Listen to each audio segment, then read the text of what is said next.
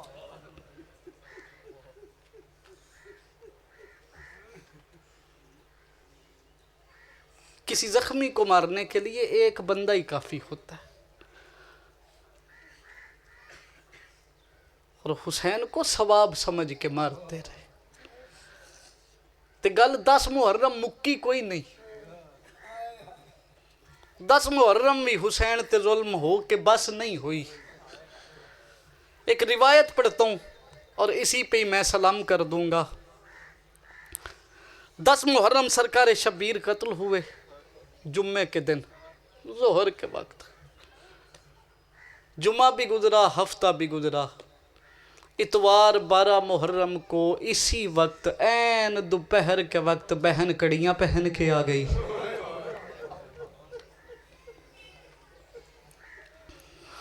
جی میں آئی میں نہیں پڑھ سکتا، بڑا وڈا حوصلہ ہے انہاں بندیاں دا جڑے آدھے نے بھی اٹھ تو انج لتھی جی میں عباس، میں نہیں مندا، مجھے معاف کیجئے گا، عباس شاہ سوار ہے، عباس علی کا بیٹا ہے، عباس کو پتہ ہے کہ بازو نہ بھی ہوں تو گھوڑے سے اترنا کیسے ہے، اور اللہ کی عزت کی قسم میں گھوڑے تو لانا سوکھ ہے، اٹھ کھلوتے ہوئے تو جوان مرد بھی کھلے ہوئے ہتھاں نال میں لاندا آج تک ویکھیا ہی کوئی نہیں۔ عزت پروردگار دی قسم اس تو بڑا فکرہ من علی بادشاہ دی دھی دے دکھاں دا اوندا ہی نہیں، میں اے آخدا رہنا بس یہ نہیں گری۔